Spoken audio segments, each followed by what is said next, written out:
Baik, pada bagian ini dan seterusnya, selangkah demi selangkah, saya akan mencoba melengkapi model yang telah kita buat tadi.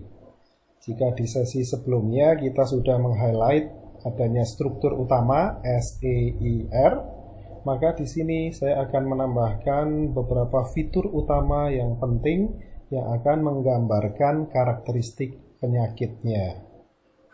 Fitur itu biasanya ditunjukkan dengan loop atau lingkaran. Yang pertama adalah loop yang sangat penting yang bisa dilihat pada bagian ini. Kita punya expose yang ada di sini, kemudian kita punya infected di sini, kemudian kita punya active infected serta infecting. Ini membentuk sebuah loop, dan loop yang ada biasa disebut sebagai reinforcing loop. Mengapa demikian? Kenapa disebut reinforcing? Karena dari waktu ke waktu loopnya itu akan membuat kuantitas atau jumlah dari orang yang terekspos dan terinfeksi, terutama yang terinfeksi, makin lama makin besar. Biasanya kalau di modeling sistem dynamic, gambarnya diwakili dengan bola salju yang menggelinding. Yang makin lama makin besar, semakin ke bawah seiring dengan waktu. Dan ini juga seperti itu. Jadi karakteristik dari penyakitnya ternyata adalah begitu ada orang yang sakit, kemudian dia menginfeksi misalnya 2 orang yang lain, maka 2 orang yang ini juga akan ikut menginfeksi, dan seterusnya terjadilah seperti looping di situ. Karena yang menginfeksi akan membuat infeksi yang lebih banyak, dan seterusnya. Sehingga terjadilah apa yang disebut sebagai outbreak dengan exponential growth. Dan fenomena reinforcing loop ini ternyata terjadi dan sangat dominan terutama di awal-awal outbreak. Sehingga kalau kita lihat nanti pola dari jumlah orang yang terinfeksi di awal-awal itu bentuknya seperti grafik eksponensial. Jadi kalau saya gambarkan di sini, jumlah Y ini adalah jumlah yang terinfeksi, sifatnya akan eksponensial, dan struktur sistem yang bertanggung jawab terhadap kurva eksponensial di awal outbreak ini adalah struktur reinforcing yang baru saja saya ceritakan. Di samping reinforcing loop yang membuat outbreak, ternyata karakteristik penyakitnya juga bisa direfleksikan di model dengan 2 balancing loops. Jadi loop yang sifatnya mengerem. Kalau tadi menggas, yang sekarang mengerem. Mana saja loopnya? Yang pertama adalah loop yang ada di bagian sini terkait dengan recovery. Oke, ini adalah loop yang kedua. Di sini kebalikan dengan yang reinforcing tadi, kita akan melihat bahwa jumlah yang terinfeksi seiring dengan waktu akan bisa dikurangi relatif terhadap absolutnya, karena sebagian dari yang terinfeksi alhamdulillah bisa sembuh dan kemudian terrecover, dan diasumsikan sesudah itu mereka akan memiliki imunitas yang cukup. Itu adalah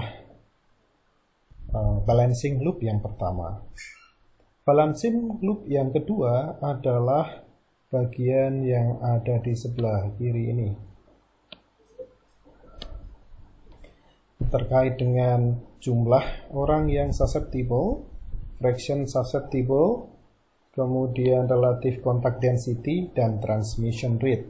Ini adalah loop kedua yang mengerem outbreak yang sifatnya eksponensial tadi. Kombinasi dari 2 ini, balancing loop ini, biasanya akan menjadi dominan di periode-periode belakang dari sebuah wabah atau pandemi.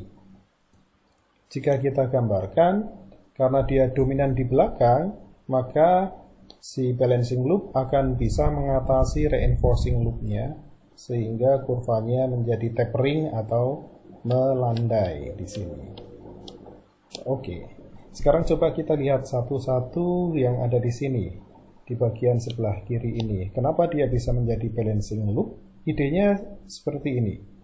Semakin banyak masyarakat atau orang yang sudah terinfeksi, sembuh, dan imun, maka akan semakin sulit untuk penyakitnya menemukan tanda kutip mangsa atau korban barunya. Ini yang direfleksikan dengan relatif kontak density yang ada di sini. Makin sulit, kenapa? Karena kontak density-nya makin rendah. Susceptible-nya tadi makin sedikit. Sehingga karena makin densitasnya makin rendah, maka transmission rate-nya otomatis juga akan turun yang ada di sini, dan itu mempengaruhi infecting rate yang ada di sini. Ini adalah sebuah loop yang sangat penting yang akan mengerem pada akhirnya nanti mengerem laju dari masyarakat atau orang yang terinfeksi. Selain loop balancing sebelah kiri ini, ada satu hal lagi yang penting saya perkenalkan lagi, bahwa ternyata transmission rate tidak hanya akan dipengaruhi oleh relative density yang tadi sudah dibicarakan, tetapi akan dipengaruhi oleh initial uncontrolled transmission rate. Jadi ini awal sekali, yang biasanya ditunjukkan dengan sebuah parameter yang disebut R0.